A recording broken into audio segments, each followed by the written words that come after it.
जी, राजेश सर्वज्ञ, उनकी टीम, मैं विशेष बधाई दूंगा राजेश सर्वज्ञ और उनकी टीम को,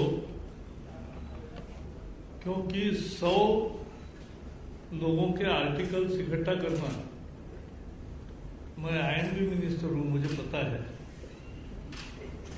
इतना आसान नहीं होता।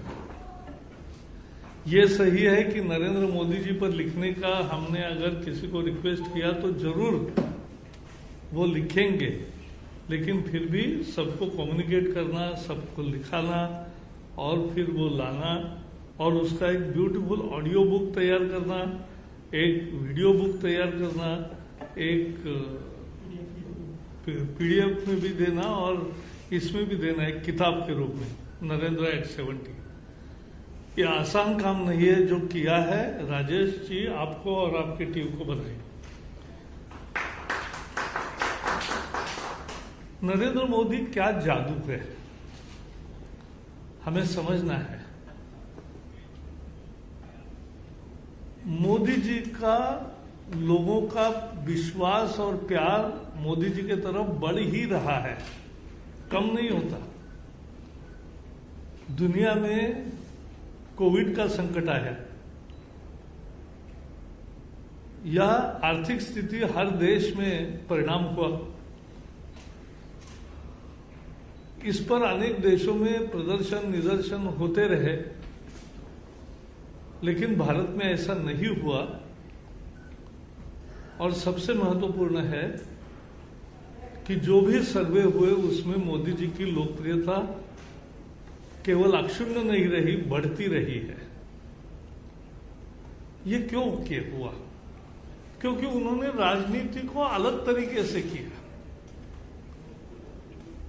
वो दूसरे की तुलना में काम नहीं करते, उन्होंने खुद की राजनीति की एक लंबी लाइन तैयार की, लंबी लाइन खींची, तो दूसरा कंपटीशन में है ही नहीं। मुझे याद है जब उन्होंने पार्टी में,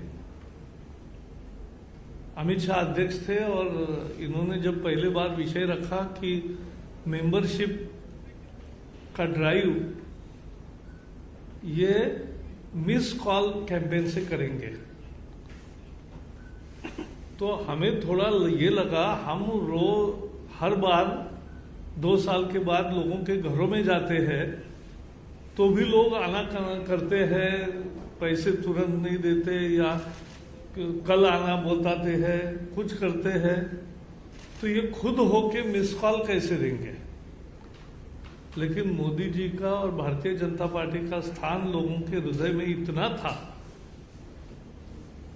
कि उस समय 11 करोड़ और अब 17 करोड़ लोगों ने सदस्यता मिस कॉल कैंपेन से ली। तो मैं जहां रहता हूं उसके नजदीक एक झुग्गी झोपड़ी है, वहां से 200 से अधिक महिलाएं हुई थी, तो उनकी लिस्ट मैंने ली। उनके घरों में मैं गया, उनको पूछा कि आप क्यों बने, कैसे बने? तो बोले मोदी अच्छा है। तो मोदी के लिए हम बने बीजेपी के। और मैंने कहा आप फोन भी चलाना जानती हो, मिस कॉल वगैरह सारा डिटेल? हाँ बोले जानते हैं। और मैंने कहा हर एक का मोबाइल है? नहीं बोले मेरे बेटे का है, वो मैंने लिया। ऐसा भी लोगों ने किया। ये मोदी जी का प्यार क्या है? मैं राजस्थान चुनाव में था, तब मैंने अनुभव किया। खेतीहर मजदूर बैठी थी महिलाएं, उनको मैंने पूछा किसको वोट करोगी? बोले मोदी को। मैंने कहा क्यों? तो बोले वो गरीबी से आया है, इसलिए गरीब की सोचता है। ये उनका परिचय है। एक नौजवान ने कहा, और जो मुझे बहुत महत्वपूर्ण लगा, कुली थे 5-7, उन्होंने कहा साहब ना उसको घरदार परिवार 24 घंटे देश की सोचता है, ऐसा काम करने वाला प्रधानमंत्री चाहिए।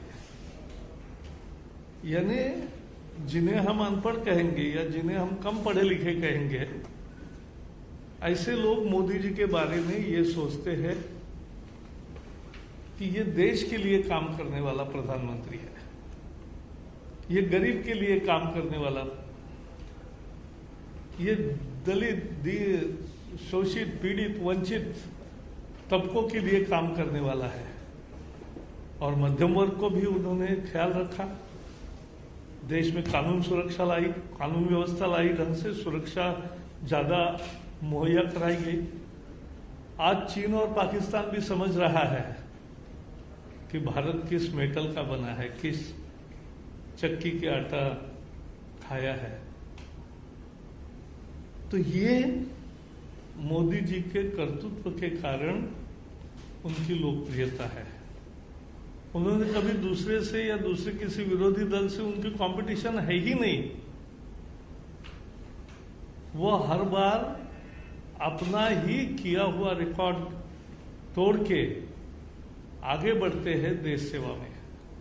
और जैसे लता जी ने कहा, प्रधान सेवक कहते खुद को। तो ये मोदी जी का व्यक्तित्व है।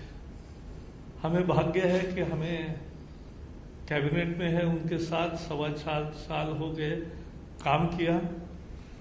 तो बहुत ही हर हमारी कैबिनेट की मीटिंग एक तरह से हमारा कोई नया प्रशिक्षण होता ही है उसमें। इतनी विशाल दृष्टि है देश के लिए। और इसलिए जैसा आपने कहा, मोदी 70, लोग कह रहे मोदी 100। Thank you. नरेंद्र मोदी जी का जन्मदिन पूरे देश में नहीं पूरे विश्व में मनाया जा रहा है। कल एक अभिनव कार्यक्रम, मैं ही उस कार्यक्रम में था और एक वीडियो क्लिप हमने लॉन्च की। 70 देशों के 70 एमिनेंट पर्सनैलिटीज ने मोदी जी को सदिच्छा दी और 70 मिनट की वो वीडियो क्लिप हमने लॉन्च की।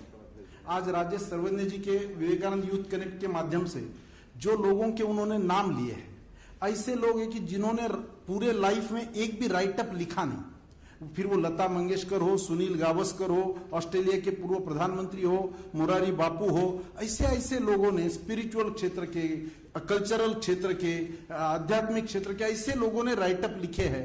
इसमें मुझे लगता है कि नरेंद्र मोदी जी का व्यक्तित्व ये केवल भारतीय जनता पार्टी तक सीमित नहीं है, केवल भारत तक सीमित नहीं है, पूरे विश्व के लोग उसको अप्रिशिएट कर रहे हैं।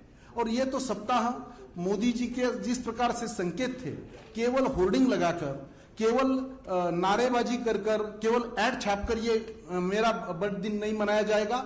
ये सेवा सप्ताह के रूप में मनाया जाना चाहिए।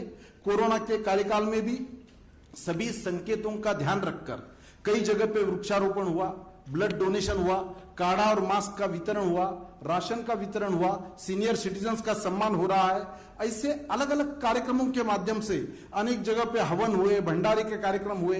गरीबों तक पहुंचने का एक अच्छा माध्यम के रूप में नरेंद्र मोदी जी का जन्मदिन आज पूरे देश में मनाया जा रहा है। और ये यूथ कनेक्ट ने तो बहुत ही अच्छा काम किया। ऐसे ऐसे लोगों ने राइटअप लिखे हैं। इससे ध्यान में आता है कि नरेंद्र मोदी जी का व्यक्तित्व, उनका नेतृत्व और उनका कर्तृत्व, ये सभी सीमाएं लांघकर एक सर्वाधिक लोकप्रिय नेता के रूप में आज वो एस्टेब्लिश हुए हैं। और डिजिटल माध्यम से भी ये इसको इन्होंने लॉन्च करने का यहाँ पर तय किया है, वेबसाइट भी लॉन्च की है। तो यूथ कनेक्ट के सर्वज्ञ जी को और इस कार्यक्रम में आने के लिए प्रकाश जी का मैं धन्यवाद करता हूँ। नमस्कार। इस तरह की खबरें देखने के लिए आप हमारे चैनल को लाइक करके सब्सक्राइब कीजिए और नोटिफिकेशन बेल ऑन कीजिए। धन्यवाद।